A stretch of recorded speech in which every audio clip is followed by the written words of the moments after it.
Welcome back to another edition of Baseball for Maniacs. So, this episode's topic is going to be why you should be excited about the 2026 Philadelphia Phillies.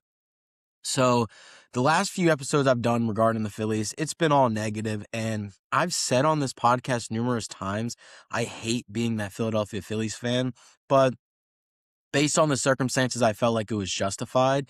But that's all done. The offseason is essentially complete. We have a really good roster.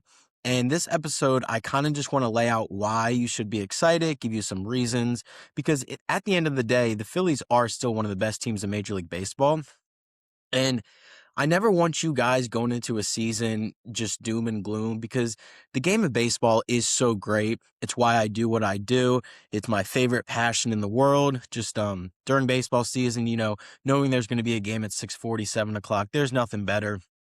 And for a lot of you younger fans, I get it. You might be upset with what's going on, but you have to realize the special time you're in. Because when I first started growing up, it was the Utley Howard Rollins era, right? But that ended in 2012 when I was 12 years old. And then I didn't have Phillies playoff baseball till I was 22 years old. So I get it. You have every right to be frustrated, but let's try to appreciate what we do have. And I got to do a little bit better job of that myself as a Phillies podcast host. So for this episode, I decided to throw on my Phillies overalls because when I'm in these Johns, man, there's nothing better going to the bank in one of these in summertime. So this episode is going to break down why I think you should be excited about the Philadelphia Phillies. Let's talk about the hitters. Kyle Schwarber's back, dude. And there is nothing better than a summer night at CBP. You're on the second deck and you watch him hit a moonshot. We're still going to get those. I don't know if it's going to be 56 of those Johns, but it's still going to be a lot of home runs. And Kyle Schwarber is still one of the best hitters in Major League Baseball. Excuse me, Trey Turner.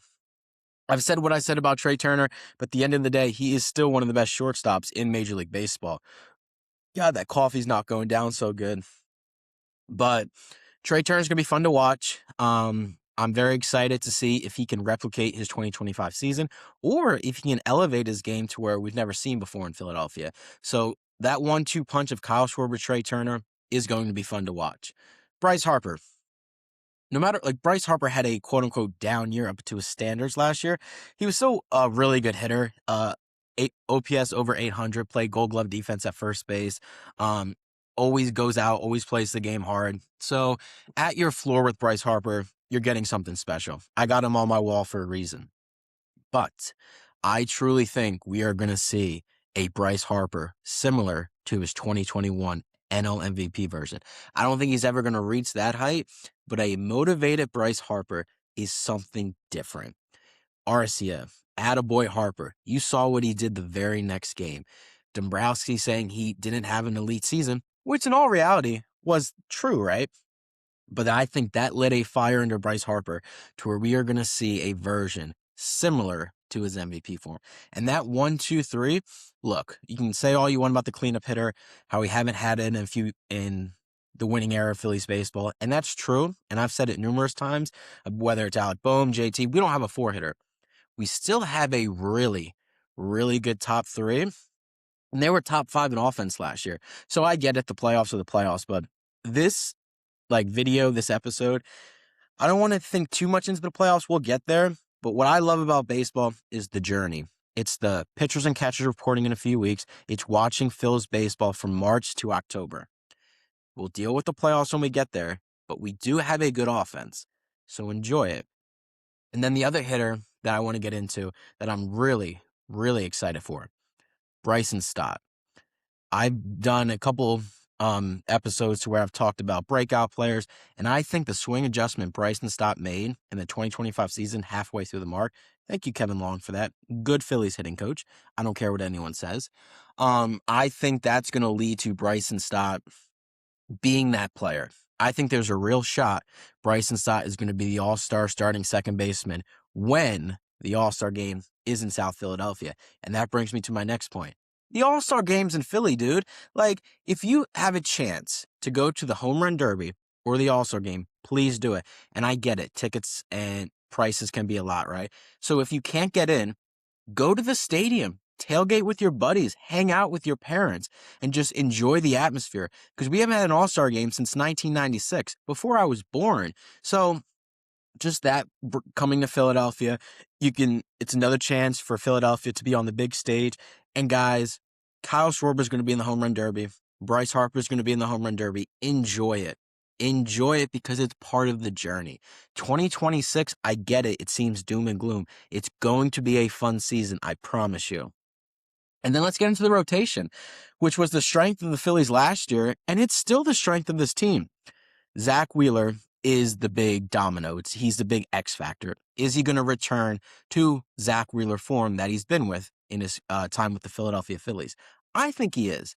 I think Zach Wheeler has that mentality to where there was a lot of rumors when he got injured that he might retire because he already said after this contract he's done. He wants to spend time with his family, and all the power to you, man. Family comes first. So there was real rumblings that, man, maybe would he just call it a career? And I wouldn't fault him for that. Because at the end of the day, it is a game. Family comes first. When he got that injury, my first thought wasn't about what this is going to do to the Philadelphia Phillies. My thought is the human being, Zach Wheeler. What's it going to do to his wife and his kids? Is he going to be okay? Thank God he was. So, but there was real thought that he might retire. He didn't. I think he has a drive and a desire to bring a World Series championship to Philadelphia, and that's going to motivate him to get back to his form. So I truly believe Zach Wheeler is going to return to the ace that this team needs. And then we got another ace, Christopher Sanchez. Christopher Sanchez is a stud. He's a star. I think he's a top 5 pitcher in the entire game of baseball. And he proved that last year. He was phenomenal in the playoffs. Sure, that 6th inning where Kike hit the double, it happens, man. That game 4, he pitched his heart out. And if he gets that call against Alex Call, funny, I think there's a chance we win. So Christopher Sanchez, man, that 1-2 punch, if they're healthy for the majority of the 2026 season, guys, we are in for a treat. Imagine a summer night, Sunday night baseball. It's a rubber match. Phillies Mets. Christopher Sanchez is towing the rubber. What more could you want? And our number 3 guy, Jesus Luzardo, is in a contract year. I think, and I did this on my breakout players as well, I think Jesus Luzardo is going to build on his 2025 season. I think he is going to reach levels he has never reached before. So that's why I want them to extend him now, because I think his price tag is going to get pretty hefty if he has the season I believe he does have. So that 1, 2, 3, Wheeler, Sanchez, Luzardo is going to be a treat to tune into from March through October. Enjoy it. And then our number 4. So it's kind of Painter and Knowles, right? Nola scares me because I think he is on the back end. I think the innings are catching up to him. But guys, 2026 is an even year. Even year Nola is a real thing. I don't think he's ever going to go back to his 2022, 2023 form in the playoffs. I think those days are done. But if Nola can give you a 4 ERA and eat up 180 to 190 innings, guys, you don't see that in Major League Baseball out of your 4 starter. So enjoy it. And then the huge X factor, which is kind of bringing in to my point of the young guys, right? Andrew Painter. Andrew Painter has been hyped up like the next coming of the next great Phillies pitching prospect. Do I think he's going to reach that? I'm not 100% sure, but he's your 5th starter. He's your 5th starter.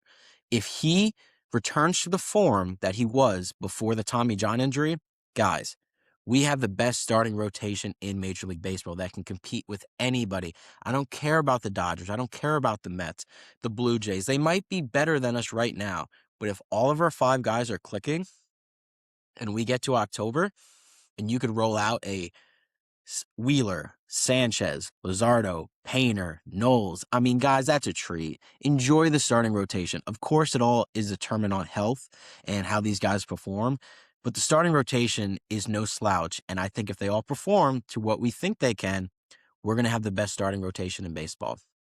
And it goes into my next point. The kids. The prospects we've been hearing about since 2022, 2021, the prospects that we didn't trade at the deadline that could have improved the team. This is the year it all comes together. It's both frightening and rejuvenating. Like, we're finally going to get to see, man. And I'm so excited for Justin Crawford. I think he's a great kid. I don't think he has star potential, but I think he's a damn good player. And I think his mentality, being raised in the Carl Crawford household where he was around Major League Baseball since he was conscious, I think that's going to lead into him being able to handle Philadelphia, this tough market. I'm not going to say tough fan base because I think this is the best fan base in sports, but we hold our players accountable, and I think you should. And I think Justin Crawford's built for it, man. I really do. And back on the Painter point, like I said, I don't expect Painter to be a star, but I expect him to be a valuable pitcher in this rotation. And then my favorite prospect of them all, the Aiden Miller. One scout compared him to Mike Schmidt. I don't think he's going to be Mike Schmidt, and I think that's unrealistic because Mike Schmidt is the best third baseman to ever play Major League Baseball. But I see something in Aiden Miller that I haven't seen in a Phillies prospect since Chase Utley, since Ryan Howard, since J-Roll. I think his mentality, similar to Crawford, he's built for this moment because he's struggled in the minor leagues at every level. But what has he done at every level? He's overcome those struggles. So he's been there before. So if he struggles a little bit when eventually he gets called up, I'm thinking Summertime at CBP, baby. Aiden Miller, all-star game. The starting rotation is going. We're first in the NL East. We're enjoying a cold beverage, watching Kyle Schwarber hit moonshots into the night at CBP. It's going to be fantastic. But I think Aiden Miller, if he struggles a little bit, he's going to have the mental clarity to be like, I've been here before. I've done it. And, man, just imagine Turner at short. Stotty at second, breakout year. Bomer, we're not going to get into Alec Bohm, but Aiden Miller replacing Alec Bohm and being that young juice that can continue this era of Phillies baseball. Because here's the thing. Everyone says we're running it back. Essentially, yes, but essentially no, because you're infusing youth into this organization to where maybe the star players see that. It lights a fire in the clubhouse to where it's like, oh, if these guys are doing it, man, I really got to do it in the playoffs. And if it all comes to a culmination in October where Miller's playing well, Painter's a stud, Crawford is the center fielder we've been dying for since the Phillies got in their winning era, and then Turner's doing well, Harper's doing well, Schwarber's doing what Kyle Schwarber does, there is a real chance we win the World Series. And I know I said about Bo Bichette not coming here, how that basically eliminates our chances of winning a World Series. That was frustration in the moment. That was anger. That was a lot of stuff coming out. But when I had time to kind of debrief, kind of go over everything, I'm like, man, it's baseball, dude. Anything can happen. And it's not just the Rockies, anything can happen. A team like the Pirates, the Marlins. The Phillies have a damn good ball club. And you get into a 5-game series, you get into a 7-game series. If the bats are clicking, if the rotation is doing what it's doing, man, we got a chance. Like, we have a genuine chance to win the World Series. And then let's go to the bullpen. The bullpen is lights out. Johan Duran for a full year. Brad Keller.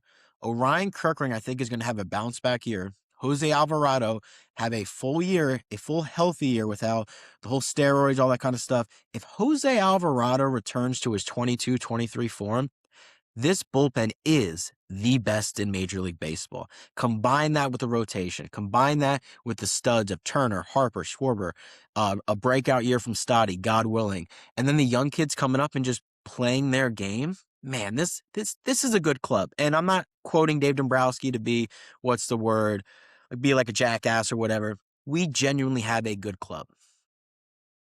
And then let's get into who's better than them right now in Major League Baseball. I can't count them. I can count them on my finger. The Dodgers, yes, they're better than us. Other than that, the Mets, I think the Mets right now are slightly better than the Philadelphia Phillies. But what's the thing about the Mets? They're always going to Met, dude. Like, I could see them missing the playoffs. They don't have a real leader on their team. It's not Lindor. It's not Soto. So, yes, technically they might be better, but I think there's something in that clubhouse. I think there's something around that organization that doesn't scare me. The Blue Jays, I think the Blue Jays are slightly better than the Phillies, but they're in the American League. So we wouldn't have to worry about them to the World Series. And, dude, if we get to the World Series, hell of a year. Hell of a year. So, really, it's the Dodgers, right? And again, it's baseball. Anything can happen. And it's not just, it's baseball. It's the Phillies have a really good club. If everything is clicking at the right time, if the pitchers are healthy, if the hitters are doing what they're doing, they can compete with the Dodgers. Because look at this. The Dodgers added Kyle Tucker, right? Great player. Kyle Tucker doesn't scare me in October that much. Like, I get it, the depth of that lineup is really good, but he's not a dog. He's not a winner. He's not a guy that scares you in the big moments. I think Kyle Tucker is a great player, but he's not the guy. Freddie Freeman I like, but he's getting older. Mookie Betts struggled mightily from the offensive side. Ohtani's Ohtani. He's a problem. But we handled him pretty well in the NLDS. We just lost. And then their pitching is stacked, of course. But man, injuries happen, and I'm not rooting for any injuries because that would be blasphemous of me. If you root for injuries of a team you're competing against, I don't have any respect for you as a baseball fan, but they do happen. And it's a long 162 game season. We could be the favorites come October. And even if we're not, dude, if we play up to our capability, we can most certainly win the 2026 World Series. So that's going to do it for me. I'm going to leave you guys with this. Baseball is the greatest game on this planet. I don't think there's any discussion. There's something special about the routine of 162, the Wednesday getaway games, the journey. And man, you get into October, some things are clicking. You got the mojo. You can win it all. So I implore everyone, even if it's going to be tough, to try to go into the 2026 season with the glass half full mentality. Because 2023 was fun. 22 was fun. 24 was really fun till it wasn't. 25 was great. And all of those seasons ended in heartbreak. But just because the season ended in heartbreak does not mean that the 7-month, 8th-month journey was for nothing.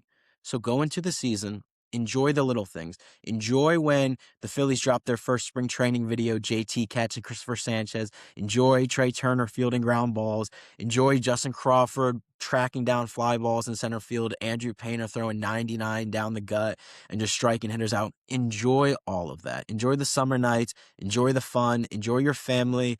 Go to the game with your buddies. Just enjoy it because it could be so much worse. We could be a team that has no shot of even winning the World Series or getting into the playoffs. So let's go, Phils. Let's have a fun 2026 season and let's have a time, boys. Thank you for joining us. Have a good one.